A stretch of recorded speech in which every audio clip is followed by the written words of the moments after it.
Hello, cousins, and welcome to another Shattersong LARP Diaries episode. I'm about to head out for another week, so this is the beginning of a smattering, and I mean this in the most technical sense, a legal definition of a smattering, of episodes while I'm out for the week. First of all, we're going to be finishing off the gods, which is this episode. Secondly, we're going to be having a look at some of the FAQs and some of the recent changes on the wiki as well. So even though we haven't had an event yet, we're still getting some tweaks and changes to rules as the crowds give feedback on what they've seen so far. And then the final part is going to be whatever I make up, but realistically we're going to be looking at the weaves and how magic works. It's something I detest in any game system, not because the design is bad, but because I hate mages. But we'll leave that for another time. Let's jump in with the final four gods. First of all, starting with the Shadow. So the Shadow, the god of mystery and secrets. This god's domain is the quiet and the forgotten. Those words you hope are said in confidence, lost treasures, and things unexplained, but surely there is a reason for. That little thing in the corner of your vision, the feeling of being watched from the dark wood line as you sit around the fire, and that bump in the night, that is clearly a rat, right?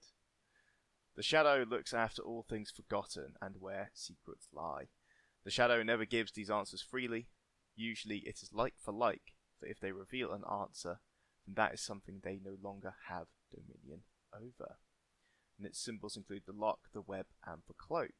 So maybe for politicians, priests in a more confessor role, and also bonus points for referencing rats, my personal favourite animal. So, the tenets of Shadow. Seek what is hidden. A shadow is never truly still. And the unseen path is your burden. There are three aspects of the Shadow: the Hood, the Keeper, and the Explorer. The Hood represents the unseen presence of the Shadow in moments of secrecy and intrigue. It listens in on confidential conversations, watches over those gathering around maps, and observes who holds objects of mystery. The Hood seeks to know all that is hidden and revels in the pursuit of secrets. Those fortunate enough to notice it can sometimes inquire directly, and in return, the Hood may offer valuable insight or a boon, as it favours those who understand the value of their own privacy. However, for those oblivious to the Hood's presence, their secrets often slip away or are revealed in unexpected ways, as the Shadow demands its due from those who fail to guard their mysteries. Part 2 is the Keeper. As its namesake, this aspect is the personification of the Shadow's knowledge and wealth of mysteries, and also the secrets that it holds in its domain. It is the aspect that will usually appear as the broker to those that wish to trade for secrets. Now that's nice and interesting if we see this in Haven itself, or on a battlefield or a skirmish, secrets to maybe where the enemy are or where they're going to come from, and what are we willing to trade for it. I think that's going to be quite interesting. The Explorer. When a Shadow's curiosity leads it beyond the limits of its domain, it takes the form of the Explorer. This aspect seeks out adventurers or treasure hunters and offers quests to retrieve rare and ancient knowledge or artifacts, sometimes directing these seekers to hidden tombs or mysterious ruins. Seekers must choose between the knowledge that they desire or the treasures they uncover, for the Shadow does not allow both. Those who try to cheat the Explorer, attempting to take both secrets and prizes, risk becoming part of the mystery they sought to uncover and fading into the Shadow's domain forever. So I think this is another obvious link to some plot and some game mechanics we're going to see. I've heard rumours on the mill of an encounter tent. Again, a lot of LARPs run this. It's a large military tent blacked out from the sun and dressed on the inside to represent certain parts of magical realms. We'll probably see it here in the form of like a crystal maze puzzle or some kind of agility course or whatever form it may take. But then, of course, the band of adventurers on this, we're talking small numbers, 5 or less usually. One of them has to go and pick what they're going to come out with. And of course, gamers being gamers, there's going to be the greedy ones who go for both. And personally, I hope that the punishment is really harsh. Because we're dealing with gods, right? And you, the player, are not a nobody per se, but you're an ordinary person, an ordinary human. And if you fuck with a god, I'd like to think that the consequences are severe, and your whole party gets clapped. Trapped in the tent, and done away with. That would be a very cool way to say goodbye to characters where they go off on a super dangerous mission and you simply never hear from them again.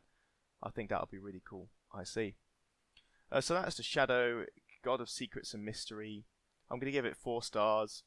3 for the sort of niche that it occupies. I think rogues and the like might pick this up as well as a favourite god. But having this as a direct interaction point between players and some little mini games, I think is really cool. Alright, up next, the Traveller. The Traveller is the god of exploration, adventure, and the untamed wilderness. Their domain spans every journey, no matter how great or small, and their focus is not on the destination, but on the path itself. The Traveller delights in those who venture off the beaten track, embracing the challenges and unknowns of the wild. When the Traveller's aspects appear, they are a mystery, never fully revealing whether they will assist or hinder, but always there to test the resolve of those who wander. To the Traveller, the thrill of the journey is everything, and it is only through facing obstacles, embracing uncertainty, and seeking the unknown that one truly earns the god's favour. I think this has a direct overlap with the Shadow already, in terms of seeking unknown things. I know this is maybe in a more literal sense, as in what's behind that tree, versus what is the secret knowledge to growing trees. I think maybe the Shadow is more of an academic and the Traveller is more of an adventurer type, but they seem to cover some of the same themes. The symbols themselves include the boot, the map, and the ship, and its tenets are: enjoy the unexpected, be only as fast as the slowest in your party, and appreciate the little things. Yeah, I think this is for Avaro, definitely for the classical adventurers, cottagecore gang. The Traveller's going to be a good god for them. Alright, aspects, 3 of them: the Guide, the Pilgrim, and the Scout. Let's start at the bottom actually, let's start with the Scout.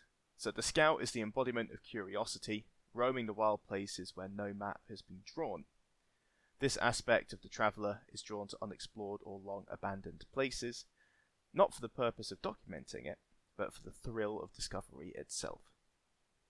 With a heart full of wonder, they are driven by the quest for the next hidden corner of the world, knowing that what has been lost or forgotten is a treasure waiting to be found.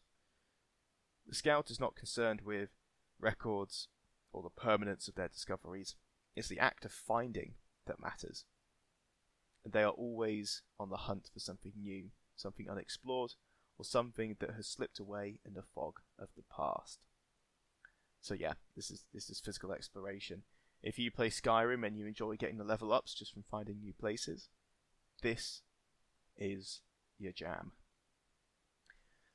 The Pilgrim. Meeting the Pilgrim on the road is a sign of fortune for those on their own journey. This aspect is a wanderer who finds joy in the simple act of travelling, regardless of the destination. The Pilgrim is always moving, never rushing, and always willing to share stories, listen to others, and offer advice to those struggling with their journey ahead. They are a friendly, welcoming presence, reminding all who meet them that the road is as much about the people you encounter as it is about where you're headed. A brief greeting with the Pilgrim could turn a hard journey into an unforgettable one, full of laughter, shared experiences, and guidance from the road itself. Finally, we have the Guide. This aspect of the Traveller appears when someone is lost, either physically or emotionally, offering guidance when the path ahead is unclear. The guide shows up at forks in the road where a decision needs to be made, but the way forward seems uncertain. With a knowing smile, they gently nudge the wanderer onto a path less travelled, one that promises growth through challenge, or steers them out of dark, twisting thoughts and towards clarity and purpose. I've got a funny feeling that the Traveller is going to be summonable in play, or at least these aspects of the Traveller are going to be summonable in play, simply because this is a good way to introduce new areas of the field that are dressed, setting dressed differently, and exposing nods towards plot and the like. I think the Traveller is actually going to be quite a practical god for the game team. But otherwise, it's the god of adventure. 4 stars. I haven't seen this kind of god too often, but this hasn't really got me excited like something like the Hearth, for example. I think the Hearth is a fantastic LARP mechanic for the players. I think this is a good mechanic for the game runners, but as an actual player, I'm not going to be allowed to go and just wander off into a field and create adventure. It's going to be the game team delivering plot to me via travel, I would imagine. Alright then. The Justicar. The Justicar is the god of law who stands as the embodiment of order. In a world teeming with choices, there must be rules to guide actions and uphold justice. The Justicar's domain is absolute, and even the gods use them to settle disputes and maintain fairness. Mortals may create the laws, but the Justicar ensures that those laws are respected and followed, enforcing balance and integrity. Valor too falls within their domain, though it is often associated with the guardian or the warrior. For the Justicar, valor is not simply the pursuit of physical strength or bravery, it is the courage to stand firm in one's beliefs, and to give everything for a cause that aligns with justice. Justice, in all its forms, is the heart of the Justicar's domain, and it is through the fair application of laws and the valorous pursuit of righteousness that order is maintained. Its symbols include the scales, the blindfold, and the laurel, and its tenets are live by what you say, measure the scales without bias, know the carrot, and not only the cane. I think this is actually quite interesting. I know this is basically the paladin god, but having a strong moral code to stand up to and to follow is a really good mechanic for starting friction between players, in character, of course, and people standing their ground and not thinking, I should change my mind. This will generate drama, this will generate plot, and I think it will work really well for priests who might see the maybe leaders of their nations compromising in a way that's too severe for them, and then these priests come along and stick a stick in the works and make something crash and burn, which is fundamentally what we enjoy in LARP. So far so good. The Justicar has 3 facets: the Judge, the Seeker, and the Valor. The Judge is unwavering and resolute in its adherence to the law. It does not concern itself with context, intent, or mercy, only with ensuring that the letter of the law is upheld, very similar to lots of Warhammer 40k players. When it manifests, it is not as a presiding figure in court, but rather as a presence that whispers final verdicts to those responsible for delivering judgment. It is often invoked when contracts are made or laws are being formalised, ensuring that all actions are witnessed and bound by law. Great, got contracts and agreements in the game. This will be the god of, you fuck around and break your 30-day payment terms, you're gonna get smited. All right. The Seeker. The Seeker is the aspect of the Justicar that hunts the truth, not in the pursuit of the guilty, but in search of justice for the wronged. It's an interesting distinction there. I think this is not for a witch hunter style, but more for maybe a defense lawyer. Someone who goes through the legal system, someone goes through the hard, syrupy stuff of a process in order to get justice for someone who's been wronged at the end of it. If you think of like a money back claims checker, or what you call them, They're not definitely not a financial advisor, but someone who goes and basically, you see them in newspapers sometimes. They get a question from a reader. That reader said, "Oh, XYZ Utilities has ripped me off. Can you help me getting through to them because I can't?" And then the actual journalist goes through and does that for them. I think that'd be really cool to see within the Seeker. It seeks out those who have been unjustly accused or who have suffered from laws that have been misapplied. The Seeker is merciless to those who twist the laws, bringing them face to face with the consequences of corruption. However, for those who are honest, the Seeker offers clarity and relief, ensuring that justice will eventually be served. Yep, I think the Seeker is going to be fantastic for people who keep the legal system in check. I like this so far, 4 stars. The Valor. Valor is new to the Justicar. It appears as a source of inspiration and courage, bringing faith to those in need and reminding them that bravery is not the absence of fear, but the will to face it. The Valor keeps those who enforce the laws honest, and with their presence reminding them of oaths taken to protect the innocent people of the nations. And there have been tales of a robed figure giving impassioned sermons on morality to lawkeepers and lawmakers. Clearly a reference to an NPC there, but overall I think the Justicar is good. Just like I mentioned with the Hearth, I think this is actually going to have some really strong player impact and will drive their actions in a dramatic and roleplay creating way. So good, 5 stars, like it. And now the final of all 12 gods, the Celebrant. The Celebrant, the god of ceremonies and celebration. They are the divine presence that marks all significant moments of life, be they joyous, sorrowful, personal, or communal. Their domain encompasses not just the outward celebration, but the emotional and spiritual significance behind each milestone. Whether it's the joy of a new beginning or the grief of an ending, they encompass the rituals that give meaning to these transitions. Their influence is felt during the quiet moments of reflection as much as the loudest toasts, ensuring that every event, no matter the tone, is filled with intention and honour. Their aspects walk among mortals in disguise, witnessing and participating in the rites they oversee, blended into the crowd while leaving behind appropriate blessings. They do not simply delight in revelry, but honour the deeper connections between people, the shared experiences that bind them together, and the sacred acts that mark the passages of time. Its symbols include the cornucopia, the shooting star, and the tankard. Yes, please. Tenets of the Celebrant: generosity in all things, keep the traditions, and revel in new beginnings. Its aspects include the planner, the mantle, and the brewer. So let's start with the brewer. The brewer represents the sustenance and joy that fills the cups and plates during any celebration.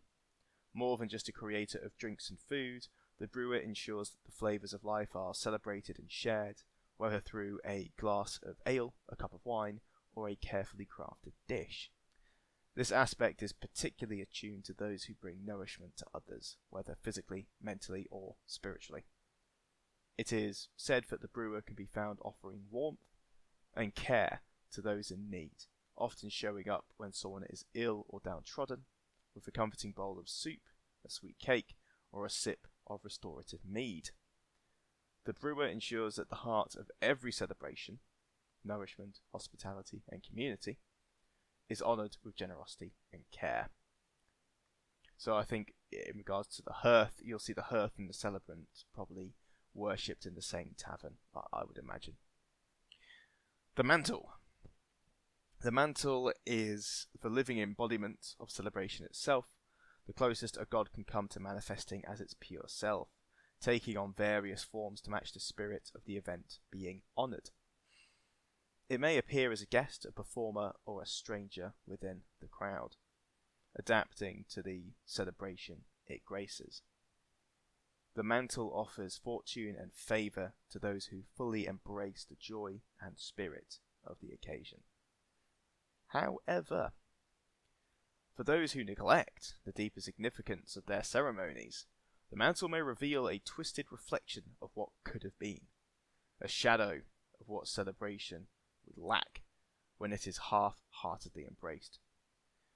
The mantle teaches that to truly honour an occasion is to give yourself wholly to the moment, as it is a powerful force of transformation.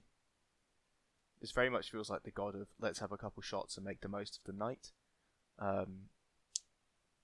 I don't know if I've you see something like Bacchus, the god of wine and revelry, for example. I'm getting this kind of vibe from it, and I'm not seeing any particular player mechanics, but like with the Hearth, the Jester, and I'm gonna say the Guardian, which would be my favourites so far.